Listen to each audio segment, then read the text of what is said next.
This is MacroVoices, the free weekly financial podcast targeting professional finance, high net worth individuals, family offices, and other sophisticated investors. MacroVoices is all about the brightest minds in the world of finance and macroeconomics telling it like it is, bullish or bearish, no holds barred. Now, here are your hosts, Eric Townsend and Patrick Ceresna. MacroVoices episode 494 was produced on August 21st, 2025. I'm Eric Townsend.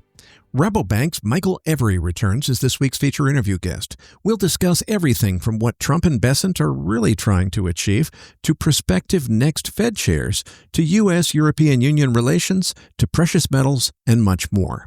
And I'm Patrick Ceresna with the Macro Scoreboard week over week as of the close of Wednesday, August 20th, 2025. The S&P 500 index down 108 basis points, trading at 63.96. While the bull trend remains intact, we are starting to see some exhaustion in the price action. We'll take a closer look at that chart and the key technical levels to watch in the postgame segment. The U.S. dollar index up 44 basis points, trading at 98.22. Definitely has found its new fair value zone. The October WTI crude oil contract up 10 basis points, trading at 62.71.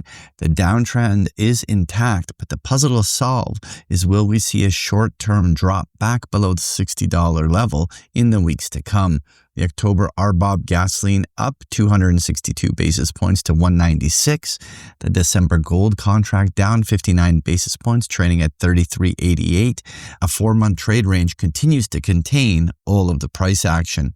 The September copper contract down 133 basis points to 444. The uranium up 97 basis points, trading at 73.20. And the U.S. 10-year Treasury yield up 5 basis points, trading at 429. The key news to watch this week is Friday's speech by Fed Chair Powell at the Jackson Hole Symposium. And next week, we have the U.S. preliminary GDP, the core PCE price index, and the much-anticipated NVIDIA earnings. This week's feature interview guest is Rabobank's Micheal Every. Eric and Micheal discussed the Trump-Putin summit, what a deal could economically mean, Fed policy, oil markets, and more. Eric's interview with Micheal Every is coming up as MacroVoices continues right here at MacroVoices.com.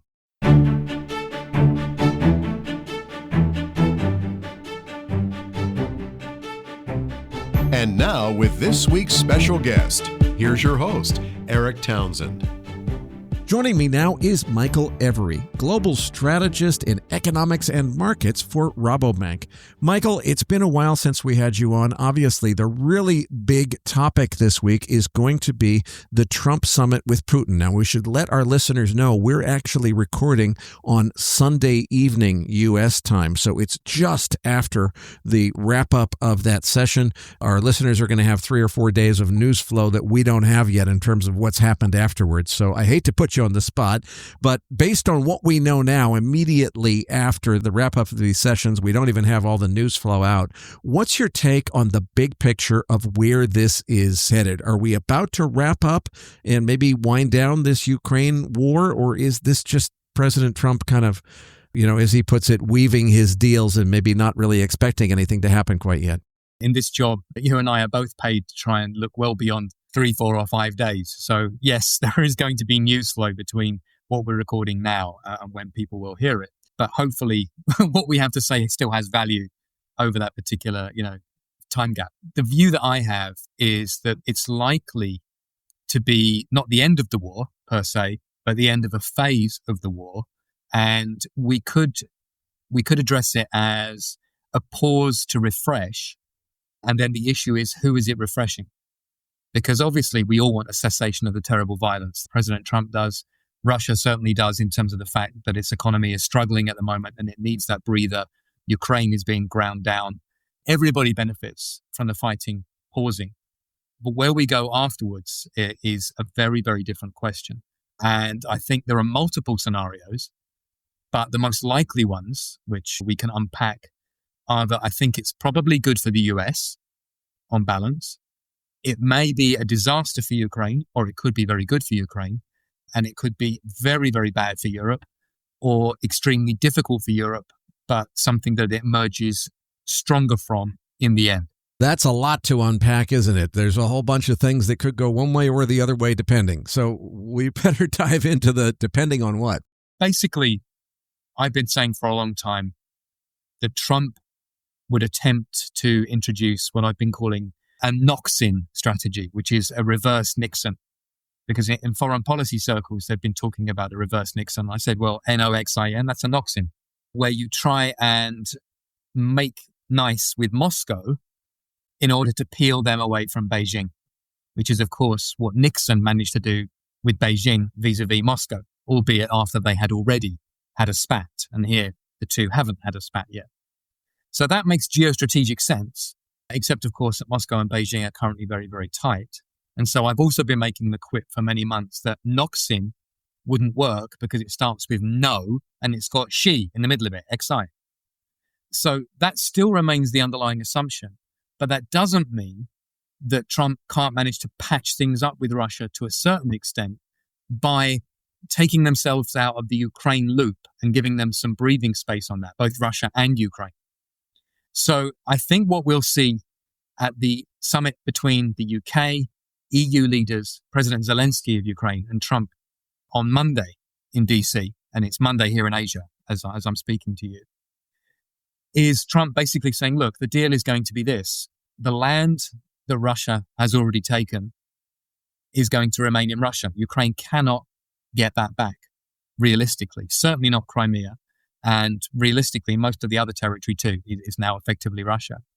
So the greater likelihood is that the border is drawn along the river Dnieper.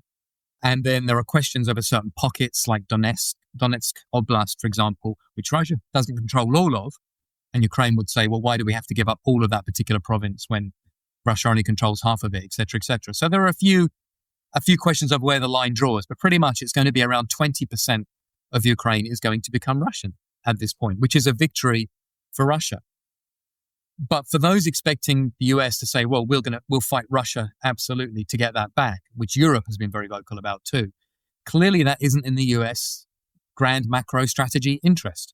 They want to pivot to Asia rather than fighting Russia over Ukraine, which is of marginal concern for them strategically. So that's not going to happen.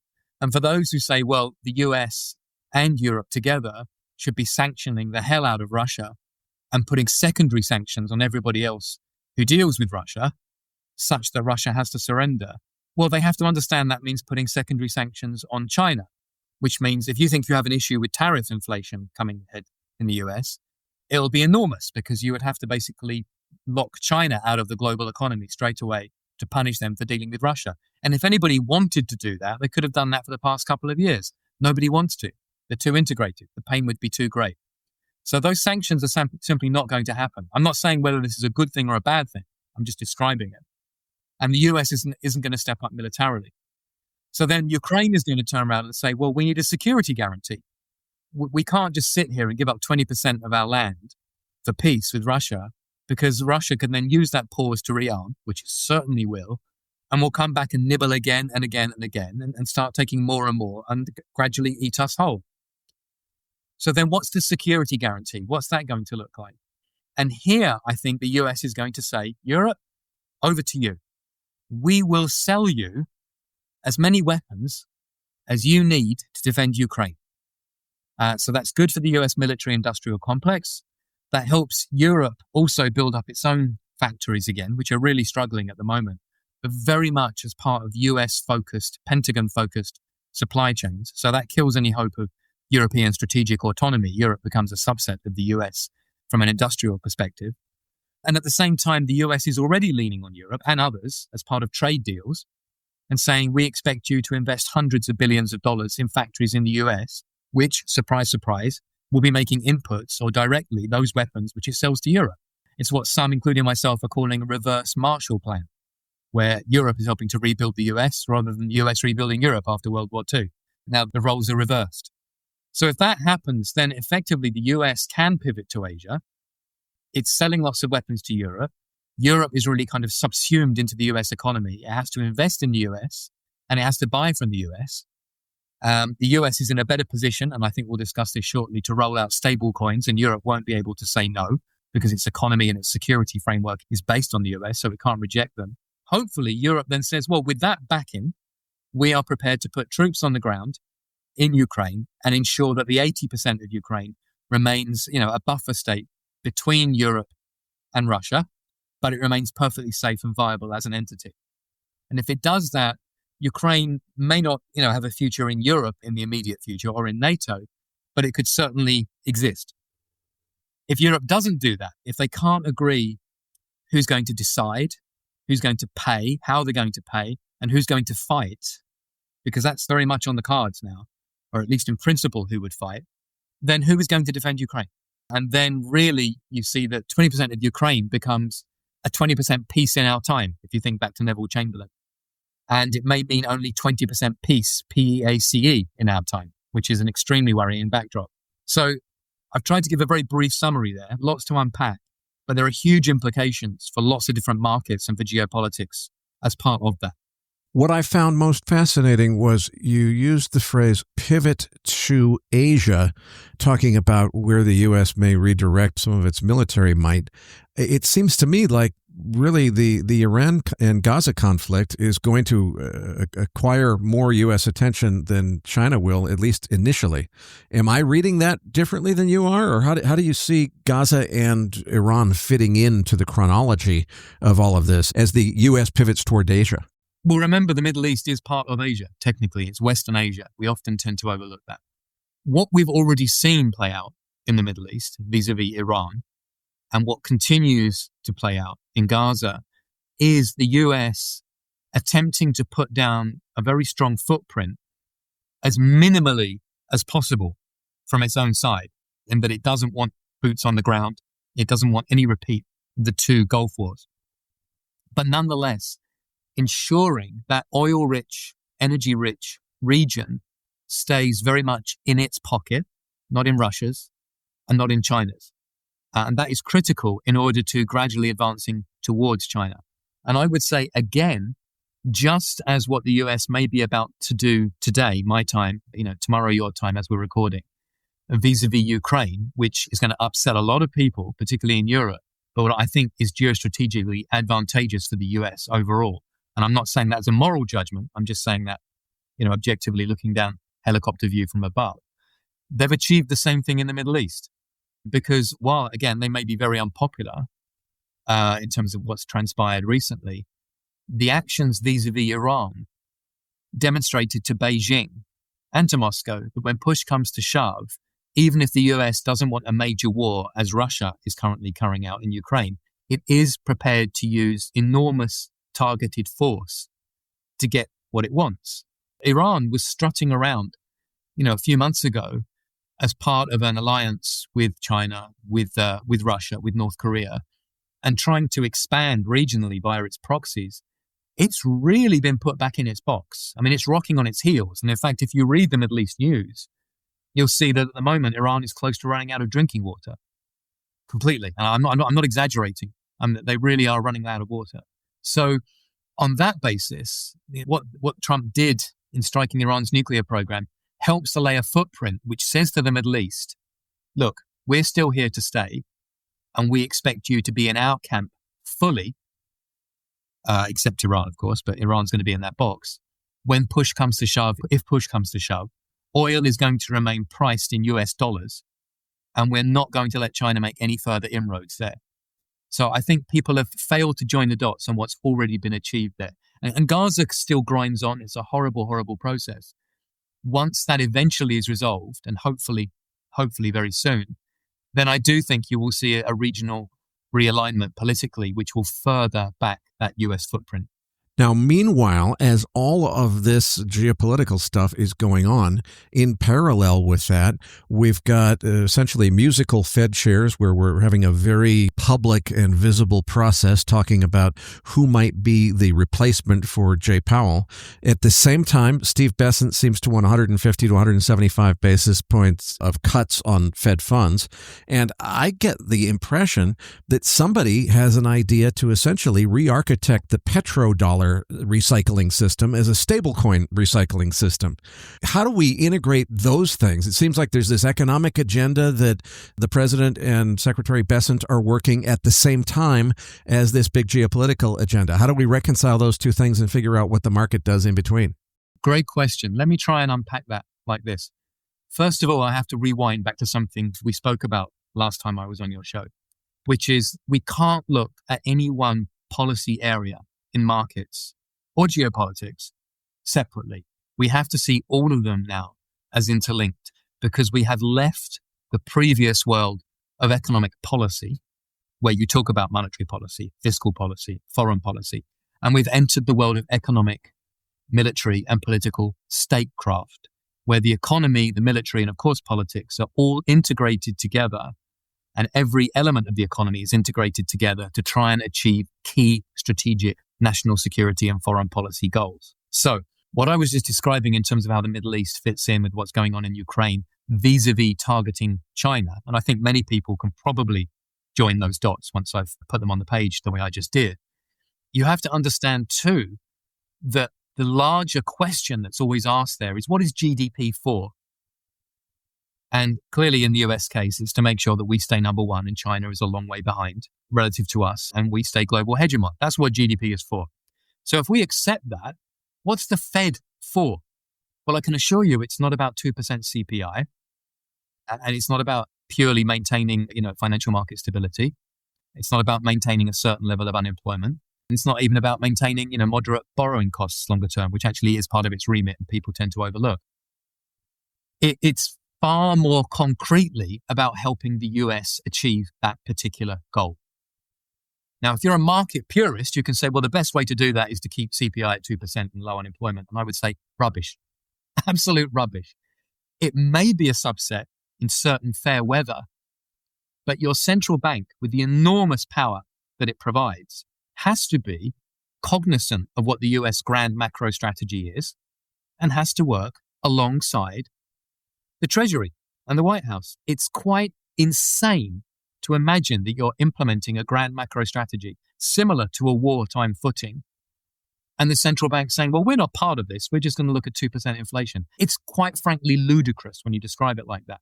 So very clearly, we have pressure being put on the Fed in terms of the floated appointment of the next Fed chair many, many months before Powell is due to step down. And even some of the names being floated as current FOMC members, which would be incredibly awkward. Imagine you're sitting alongside Powell in a meeting knowing you're going to replace him in 9 or 10 months. I mean, what's that going to do for the dynamic? But this is all being done not just to pressure interest rates lower, which is clearly something that the US needs to do to keep paying its bills easily. So, that is a subset of it. I think most people in markets can understand that. But more broadly, to get someone sitting there who understands all the tools they have available to them, such as Fed swap lines, for example, and realizing that they can be used very effectively as a weapon. And at the moment, the Fed doesn't do that. And I'm strongly of the view that at some point soon, it will start to do that. Now, let's go to the second part. I apologize, I'm going on a long time here. The stablecoins issue. You mentioned the petrodollar. Now, of course, that doesn't really exist anymore. It's been replaced by the eurodollar, which is just the broader international usage of fiat dollars everywhere. And the key point there is that offshore parties lend dollars to each other. They lend them into existence, and you create a huge pile of offshore liabilities for the dollar. Well, only the actual US has the ability to create those real dollars.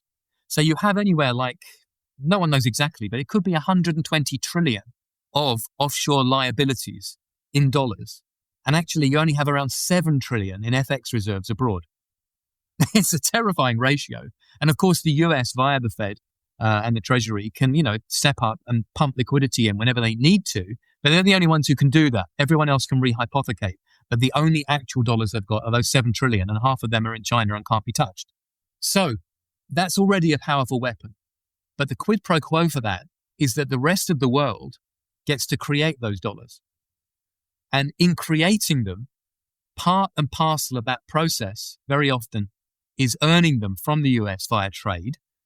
And that has absolutely, even though you'll have a long list of other people on this podcast saying it isn't true. It is. That has helped to deindustrialize the US. Because when the US runs large trade deficits, which are a quid pro quo for the fact that everyone internationally needs and demands these dollars, that sucks jobs and industry out of the US. It's not the first country to experience it. It won't be the last. But it's an exorbitant privilege which comes at a cost. And right now that cost means it can't actually produce enough military hardware on scale to maintain the top dog military position that it's used to having. For example, you've got a magnificent navy, but you are going to be retiring ships far faster than you can build them at the moment. So the long run horizon for US military power doesn't look good vis-a-vis others if we carry on the path we're on now. Okay, so now we get to stablecoins. What are stablecoins? I was a skeptic of them for the longest time, as I was most things crypto, because I couldn't see what the point of them was. I understood what they were doing, but I couldn't understand why they were doing it. Well, if you're now going to create a legal framework, which you have with the Genius Act, whereby US dollar stablecoins must be backed one-to-one by T-bills, you are creating a demand for both T-bills at a time when the US is funding itself more and more at the short end of the curve, and a demand for stablecoins one-to-one. So they both feed each other. Now, it's good for the US front end of the curve, as I said, so that's good for its fiscal framework, even if it would look very dodgy anywhere else. But it also means that stablecoins can start to be used in international trade. The US could, quite literally, at some point soon, turn around and say, right, when you sell to the US, we are only going to transfer to you a stablecoin rather than the US dollar. And the US could lean on Saudi Arabia and the UAE, who are now much more in its pocket again after having bombed Iran, and say, we want you to tell everyone who buys oil globally, they have to pay you in stablecoins. Bingo, you've just managed to recreate demand for stablecoins internationally the way there's demand for the dollar now. And how does that benefit the US? Well, one for one, you have to start getting demand for T-bills while you do it. And alongside the tariffs that the US has got and the promises of inward investment from all the countries who are in the new trade deals it's put together, you gradually start to build those countries and those economies into a US dollar or a US stablecoin block.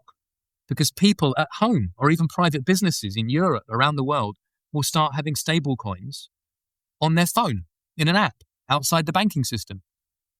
So you can absolutely not de-dollarize, as people are talking about, you can re-dollarize. And the great joy of stablecoins, above and beyond the fact that I said that they're one-to-one with T-bills, is you can turn them on and turn them off. You get to control the on-off ramp for them. So effectively, you have created a walled compound within which your allies are forced to effectively dollarize and become part of your supply chain and value chain, which helps reindustrialize you to help keep you top dog militarily. So it's a pretty clever package if you see all of it together, but you are going to need a Fed chair who understands how to play that game. I want to push back a little bit on this because I see it a little differently, which is I agree with you that in the short run, stable coins clearly, especially with the Genius Act legislation, are one-to-one creating that demand for U.S. dollars. So, replacing the petrodollar system, if you want to think of it that way, we've got the U.S. dollar demand. But longer term, it seems to me what you're also doing is you're training all the central bankers and other holders of reserve assets around the world about stablecoins and how to use them. Once you've done that, it's so easy to just switch out of your US dollar-backed stablecoin into a BRICS buck stablecoin or some other stablecoin that's tied to some other currency. So I see it as creating an off-ramp further down the road to make it very easy to get out of the one stablecoin into a different one if there's a competitor. So, I look at this as, why is there no replacement for the US dollar? Because there's no viable alternative. And I think we're creating one. It's a good point.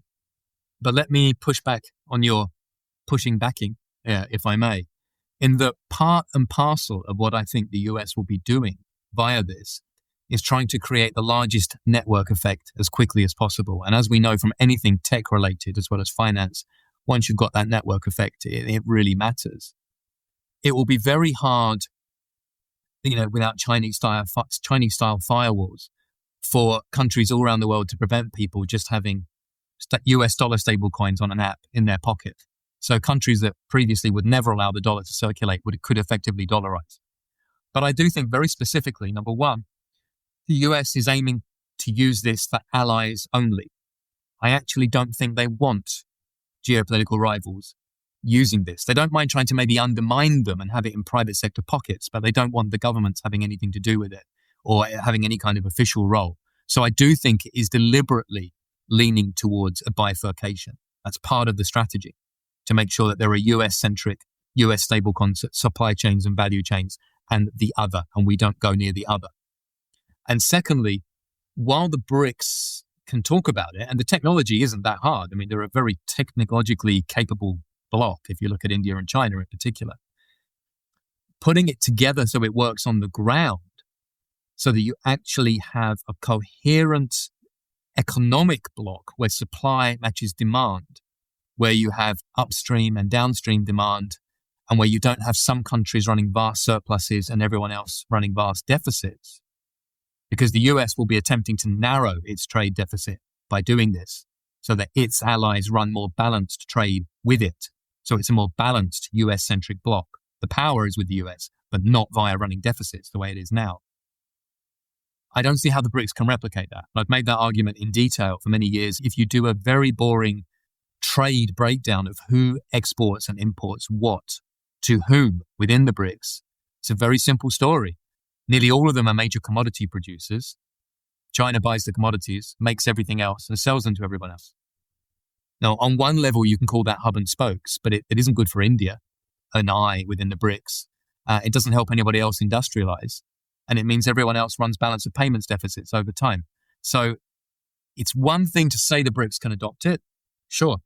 It's another thing to actually do that on the ground. And even if it did, as I started my argument here by saying, the US wouldn't be unhappy with that, provided they get the lion's share of all the countries that they want by hook or by crook. That's the kind of bifurcation I think they're perfectly willing to live with. Now, Micheal, you've described this concept of a grand macro plan that sits behind the various day-to-day events in the macroeconomy. Is Steve Bessent architecting a grand digital asset plan which incorporates stable coins and a strategic Bitcoin reserve and a Fed chair who understands this stuff and a bunch of other things, all as part of some concerted strategy that comes together towards some unified goal? I'm starting to get a feeling there's more to this than just President Trump's son is interested in Bitcoin. It seems like it's getting bigger than that pretty quickly. Well, I've given you two very long answers, so now I'll give you a short one. Yes. Okay, Micheal, that's fair enough. Let's move on to another topic that I think you'll have a little bit longer answer for, which is, okay, look, European Union and United States, really since the end of World War II, that relationship has been pretty darn tight through thick and thin. Is it winding down and ending? Is it changing in a permanent way? It feels like, at least in my lifetime, relations between the U.S. and Europe are not looking really comfortable. They're certainly not. If we actually go through the history of it, we've had repeated episodes like this. I vividly remember the whole episode with freedom fries rather than French fries, silly things like that. So we've been here before, but maybe not to this extreme. And the ironic thing is, everything that Trump has told Europe to do, stand up, spend 5% of GDP on defense, stop only exporting to us, buy things more from us, narrow that trade imbalance, are things that every previous US president, all the way back to Kennedy, had been saying too. And yet they didn't happen for decades and decades and decades. Now, I'm not trying to praise Trump. I'm just saying that's objectively true. And Europe is now reacting to it. Now, they're bitterly resentful and very unhappy, but they are finally pivoting under pressure. Now, from the European side, there is much talk, and frankly, Europe does specialize in rhetoric, much talk about the fact that they're going to try and strike out and achieve strategic autonomy. Now, the shopping list for that is very long. The bill is absolutely exorbitant, and I've always said the possibility of achieving it was like walking a razor's edge. You could do it, but incredibly hard to do, and it's a very dangerous fall either side. And if we look at what's likely to transpire in Ukraine today, or vis-a-vis Ukraine, I'm sorry. And if we look at the backdrop vis-a-vis stablecoins, which is really accelerating quickly, I think the shopping list and the shopping bill for Europe to achieve strategic autonomy is now ridiculous. I don't see it as realistic anymore. So while Europe may be sullen and angry and resentful, I think that ironically, the relations between the US and Europe will grow tighter, but not as equals. Europe will absolutely be subsumed into a greater US production system, and as effectively the lieutenant responsible for guarding Europe within a US security umbrella. And they won't like that. They'll continually to be chiding about it, and that's completely natural. But I don't really think they have many realistic alternatives at this point. To put it specifically, I sat through many angry conversations with Europeans telling me that they absolutely would not spend 5% of GDP on defense, on NATO. Well, they all are, except for Spain and I think maybe Luxembourg, maybe Belgium too. Mostly they are. And then Europe absolutely telling me again and again and again, we will not sign an unfair trade deal. We're just not going to do it. Well, they did. We can be given the next set of we are not going to do X, Y, Z in instructions. And the realpolitik tells me that, yes, they will. Now, meanwhile, the Financial Times, I think, used the phrase inflation nutter to explain who they feared might be put into the Fed position next at the U.S. Federal Reserve.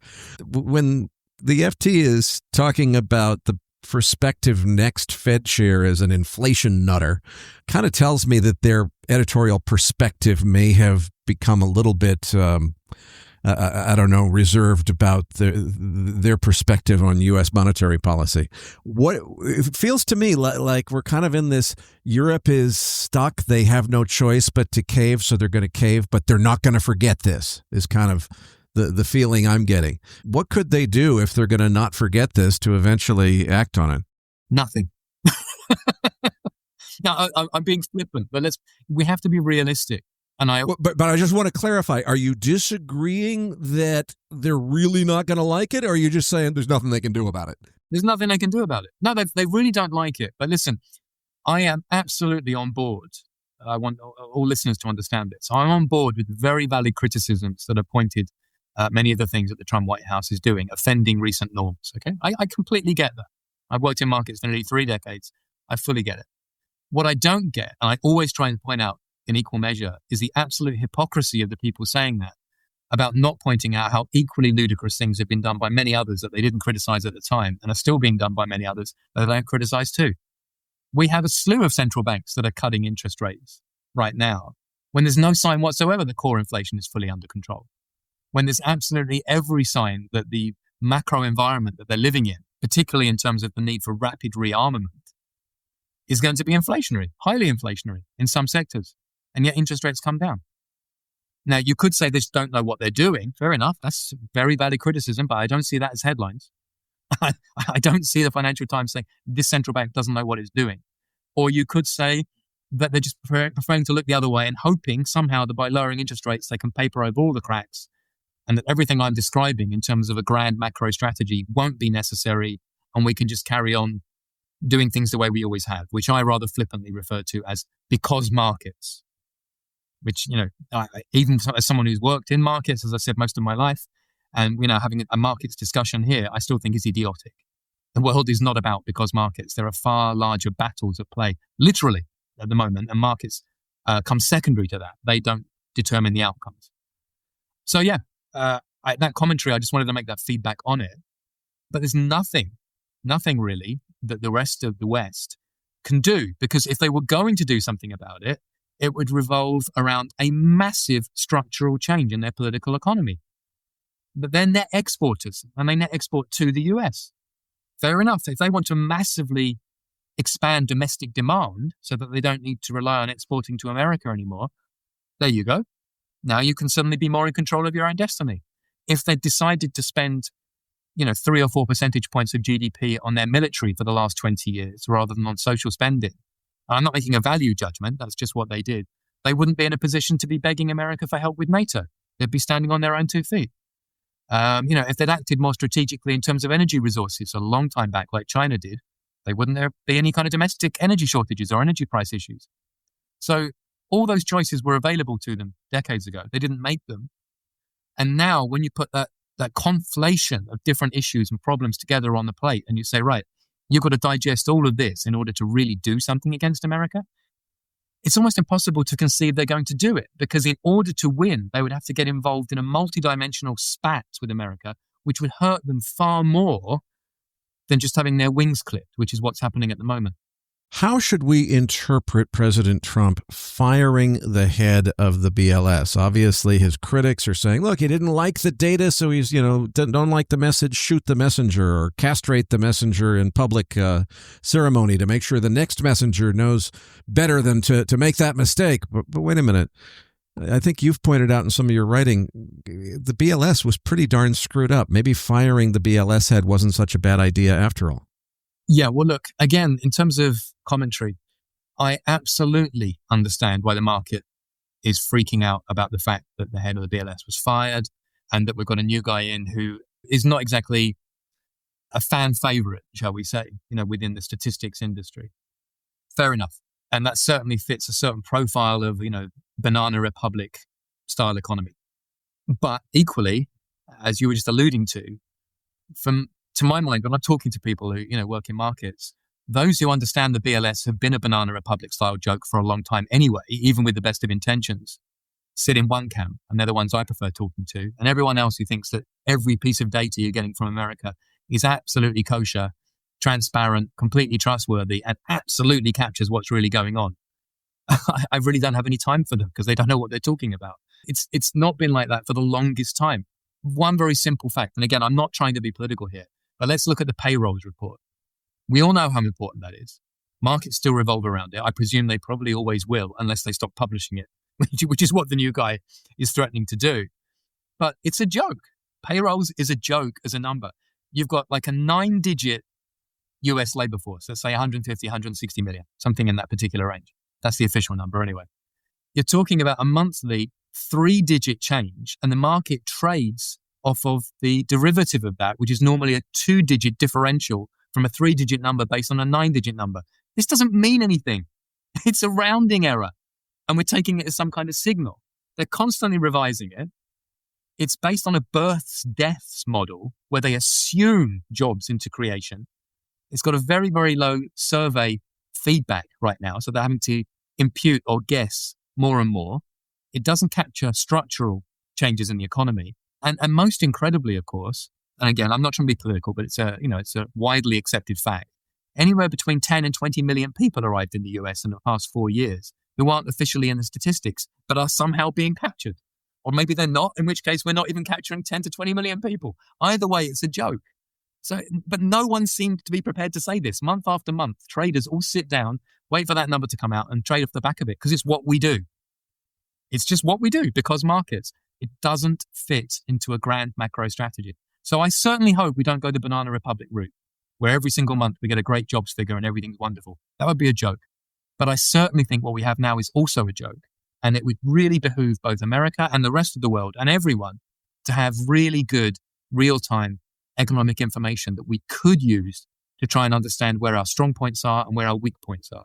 Let's try to assimilate everything that we've talked about into outlooks for markets. It seems like a lot of the things that we're discussing are related to geopolitical risk hedges, things like gold, Bitcoin, Ethereum, silver, and so forth.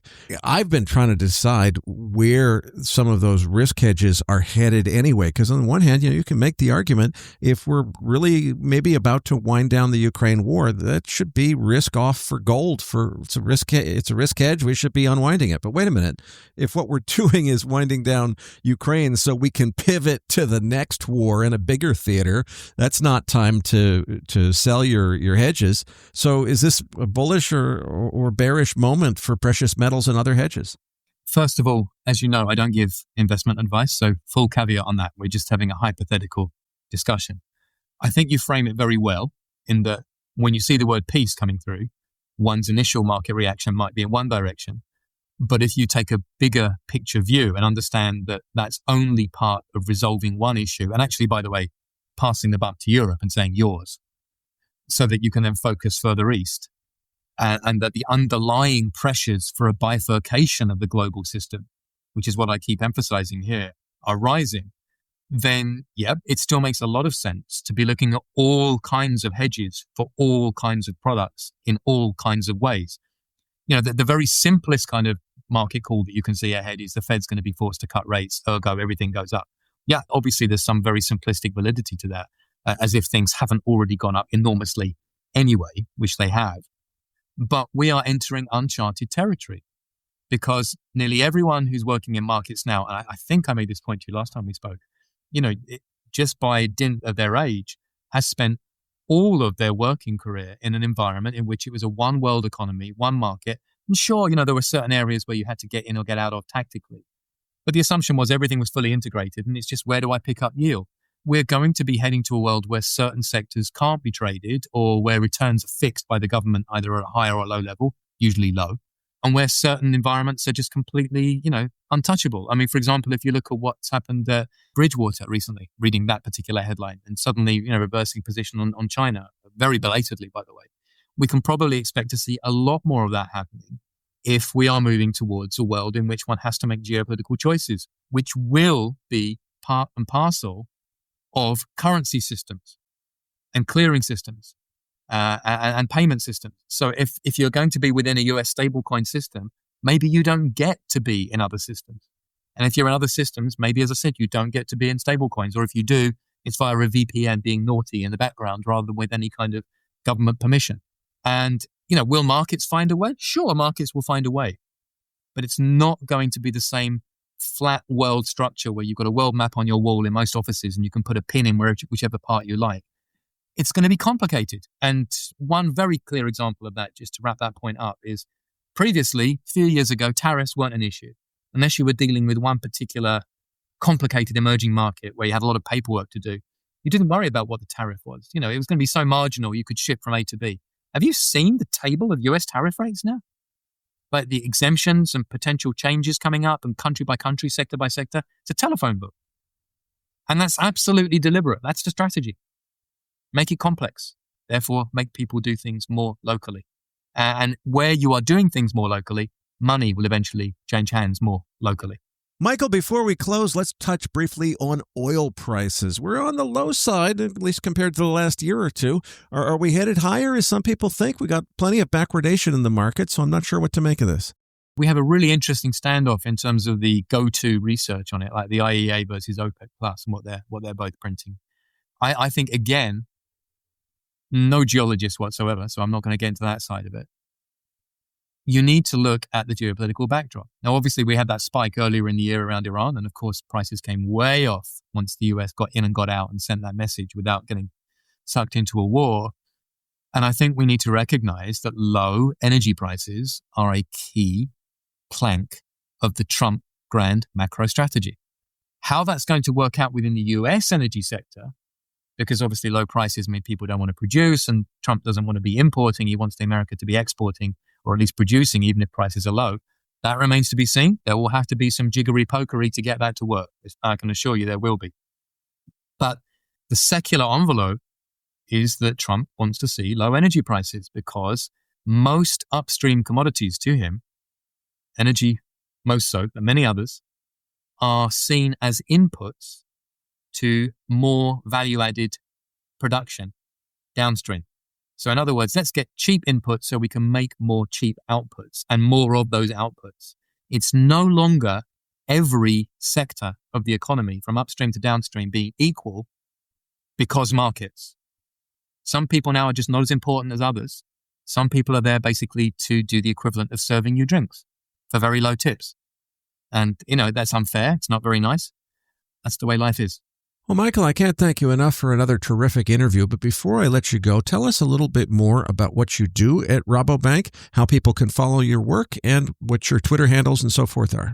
Sure. As global strategist in economics and markets, my job is to think cross-asset, cross-geography, and cross-disciplinary, to be honest, to try and draw out what are the big picture themes.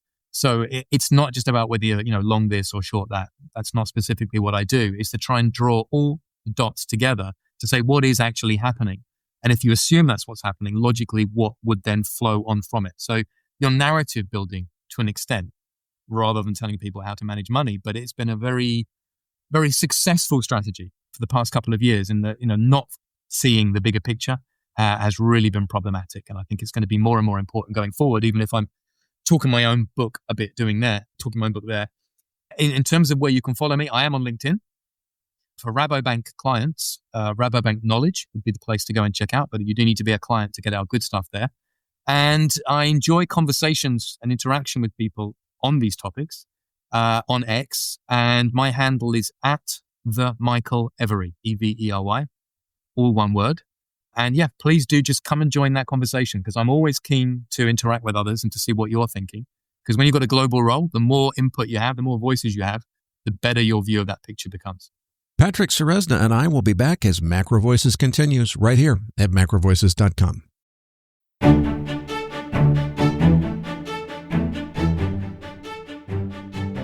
Now, back to your hosts, Eric Townsend and Patrick Ceresna. Eric, it's great to have Michael back on the show. Now let's get to that chart deck. Listeners, you're going to find the download link for the Postgame chart deck in your Research Roundup email. If you don't have a Research Roundup email, that means you have not yet registered at MacroVoices.com. Just go to our homepage, MacroVoices.com, and click on the red button over Michael's picture saying, looking for the downloads.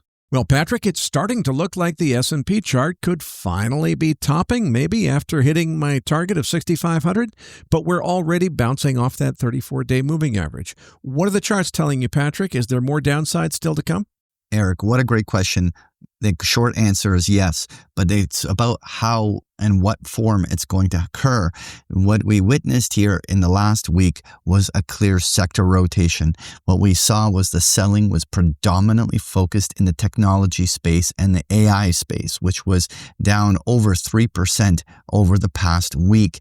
At the same time, that money was redistributed and started to rotate. We saw not only international strength in things like money flowing into the Nikkei or the Euro stock, but also in the defensive sectors. We saw a very strong push higher in the healthcare space, in consumer defensive names, and even in the energy space. And so there was money that was being essentially redistributed. Now imagine these big money managers that are now massively overweight these tech names just simply because they were where the rally was occurring in their portfolios. And in a very typical rebalancing and reweighting, they would sell down some of these positions and reallocate that to where there is more asymmetry in opportunities and definitely less volatility.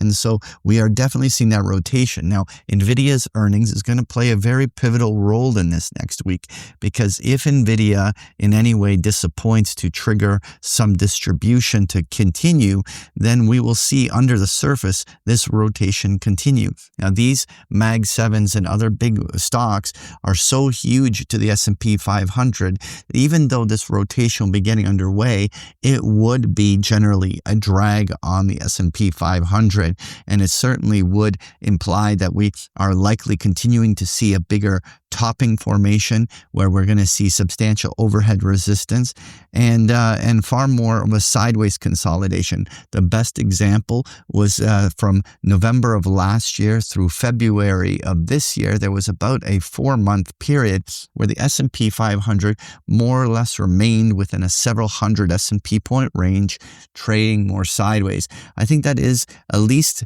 for the next few weeks, likely as we get into September and we get into the September jobs numbers and the first Fed rate cut.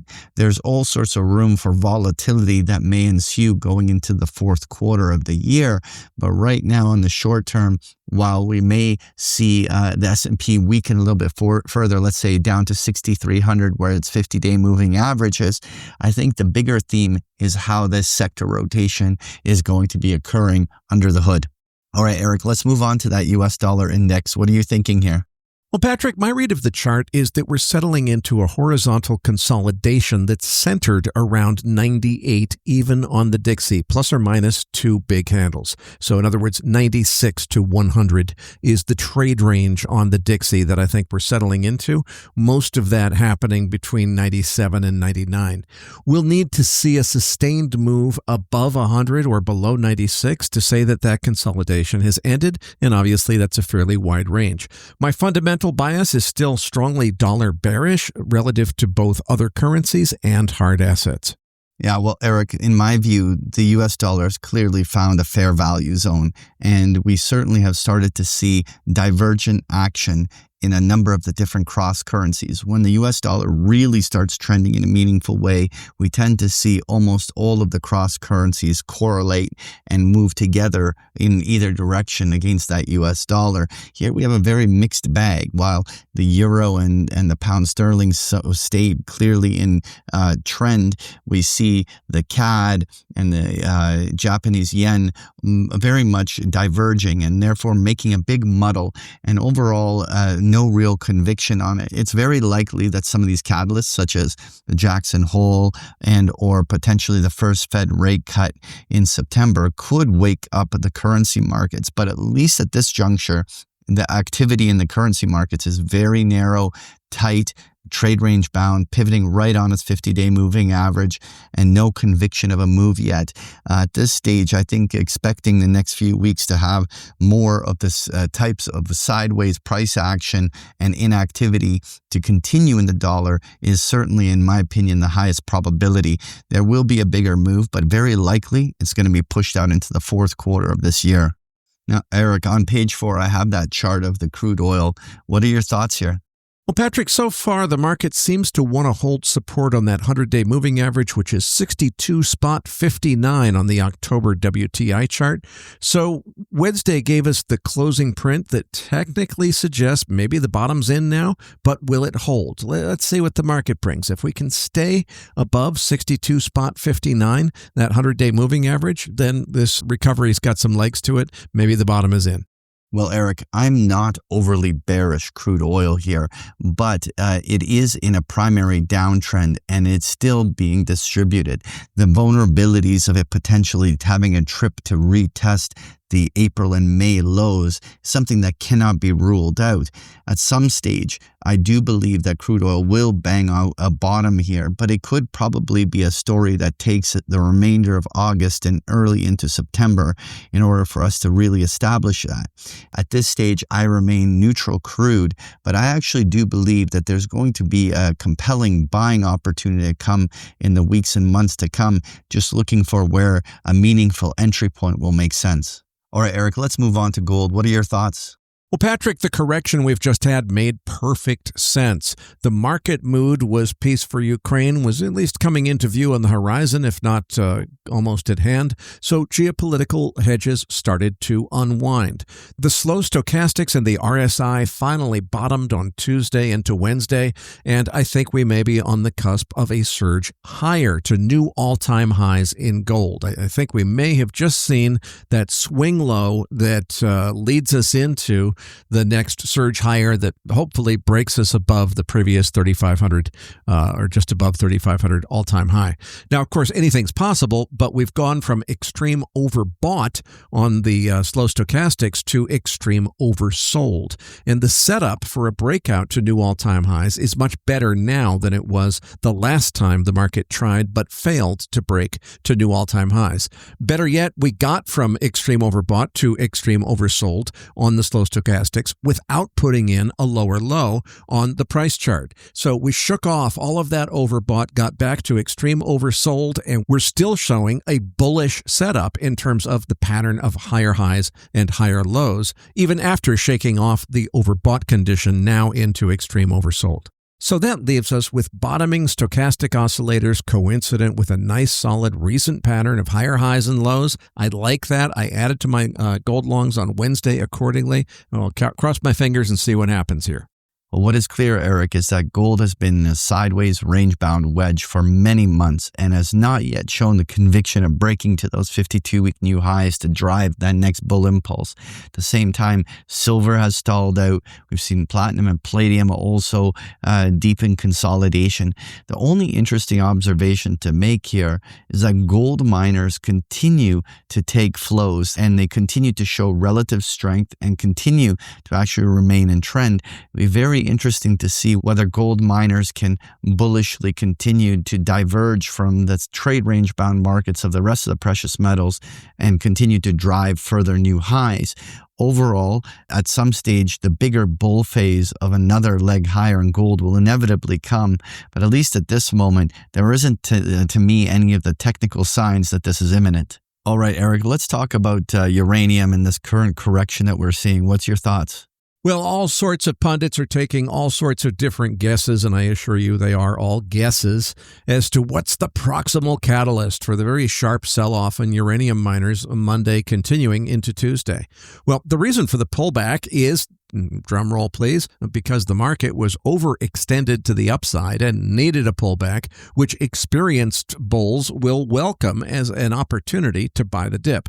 To my thinking, the most likely proximal catalyst to explain why it suddenly broke on Monday is peace expectations around Ukraine, spooking hot money that never bothered to learn uranium fundamentals in the first place to come to the wrong conclusion. What's going on is peace with Russia is actually bullish uranium, not bearish. We've explained why in past episodes.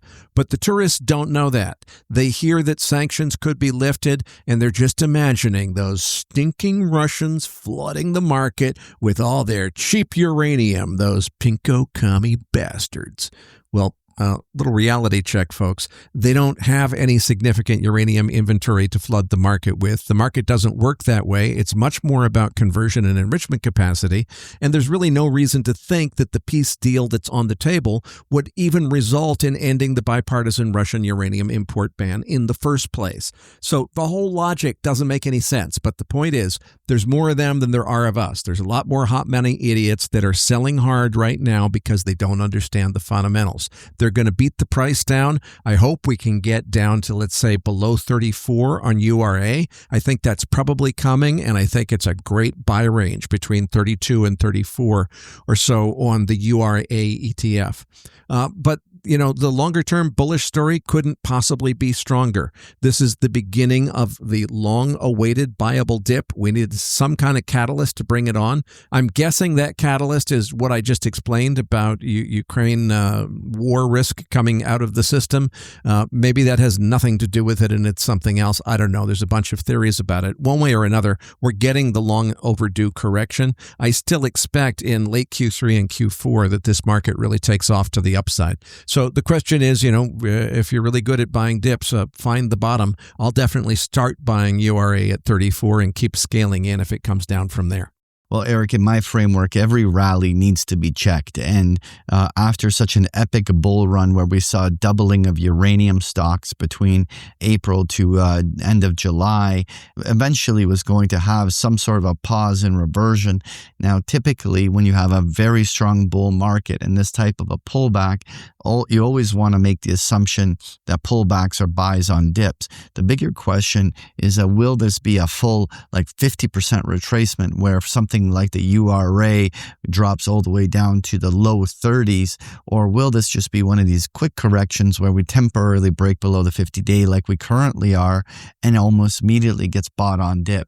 One way or another, we're in the midst of a correction that should offer the first compelling buy on dip opportunity that we've seen since the rally started back in April. So we'll see where it settles in. I would suspect and ideally want to see, let's say, the URA trading down to the $34, $35 level. And at least there you have some asymmetry, even if there is a few dollars of volatility around it, where we could be looking for the short-term buy on dip traders that can take this right back into the 40s on a potential advance. Now, Eric, copper has been relatively quiet here, just consolidating after that big tariff pop and drop. How do you continue to size this up? Well, the lack of even a full-fledged dead cat bounce is frankly starting to concern me on this chart. The logical mean reversion retrace level on the HG chart was around $5. We're barely holding $4.50. I can't explain that. I don't see any other recession risk indicators that are telling me that there's an oncoming recession, and we absolutely positively do need lots and lots of copper to keep growing the global economy. So if the copper market is stagnating, that probably means somebody thinks the global economy is about to start stagnating, or this copper market needs to recover. Again, I think this did happen because of tariffs, but we ought to be seeing some recovery here, and I don't understand why we're not getting it. Finally, Patrick, before we wrap up this week's show, let's hit that 10-year Treasury note chart. Well, Eric, I just wanted to wrap by just touching on that 10-year Treasury yield, which we continued to see lower highs, lower lows. Now we see a rejection at a basic moving average fib zone. And so we clearly have a yield that is weakening and a potential bond market that may run. Now, I'm not super bullish bonds, but I also think that if they weren't going to break down and yields blast off north of 5%, that we were inevitably work to the bottom end of the yield range, which is down near 3.5%. So are we about to see a trip down under 4% on the 10-year Treasury yield? It's entirely on the table, and certainly of some short-term safe haven in some bond holdings may be in store. What I particularly like about this, Eric, is that it's definitely a contrarian play. It's certainly out of consensus, and there's a lot of people that at this stage continue to not like bonds. And so typically some of the best moves happen when everyone is offside on these trades. And I don't think right now there's a lot of people looking at these bonds as an opportunity. Folks, if you enjoy Patrick's chart decks, you can get them every single day of the week with a free trial of Big Picture Trading. The details are on the last pages of the slide deck, or just go to bigpicturetrading.com. Patrick, tell them what they can expect to find in this week's Research Roundup. Well, in this week's Research Roundup, you're going to find the transcript for today's interview, as well as the chart book we just discussed here in the Postgame, including a link to a number of articles that we found interesting. You're going to find this and so much more in this week's Research Roundup. That does it for this week's episode. We appreciate all the feedback and support we get from our listeners, and we're always looking for suggestions on how we can make the program even better. Now, for those of our listeners that write or blog about the markets and would like to share that content with our listeners, send us an email at researchroundup@macrovoices.com, and we will consider it for our weekly distributions. If you have not already, follow our main account on X at MacroVoices for all the most recent updates and releases. You can also follow Eric on X at Eric S. Townsend, or you can follow me at Patrick Ceresna. On behalf of Eric Townsend and myself, thank you for listening, and we'll see you all next week.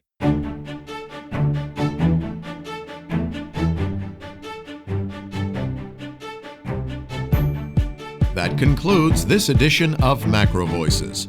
Be sure to tune in each week to hear feature interviews with the brightest minds in finance and macroeconomics. MacroVoices is made possible by sponsorship from BigPictureTrading.com, the Internet's premier source of online education for traders. Please visit BigPictureTrading.com for more information. Please register your free account at MacroVoices.com. Once registered, you'll receive our free weekly Research Roundup email containing links to supporting documents from our featured guests and the very best free financial content our volunteer research team could find on the internet each week. You'll also gain access to our free listener discussion forums and research library. And the more registered users we have, the more we'll be able to recruit high-profile feature interview guests for future programs. So please register your free account today at macrovoices.com if you haven't already. You can subscribe to MacroVoices on iTunes to have MacroVoices automatically delivered to your mobile device each week free of charge. You can email questions for the program to mailbag@macrovoices.com, and we'll answer your questions on the air from time to time in our mailbag segment. MacroVoices is presented for informational and entertainment purposes only. The information presented on MacroVoices should not be construed as investment advice. Always consult a licensed investment professional before making investment decisions. The views and opinions expressed on MacroVoices are those of the participants and do not necessarily reflect those of the show's hosts or sponsors. MacroVoices, its producers, sponsors, and hosts Eric Townsend and Patrick Ceresna shall not be liable for losses resulting from investment decisions based on information or viewpoints presented on MacroVoices. MacroVoices is made possible by sponsorship from BigPictureTrading.com and by funding from Fourth Turning Capital Management, LLC. For more information, visit MacroVoices.com.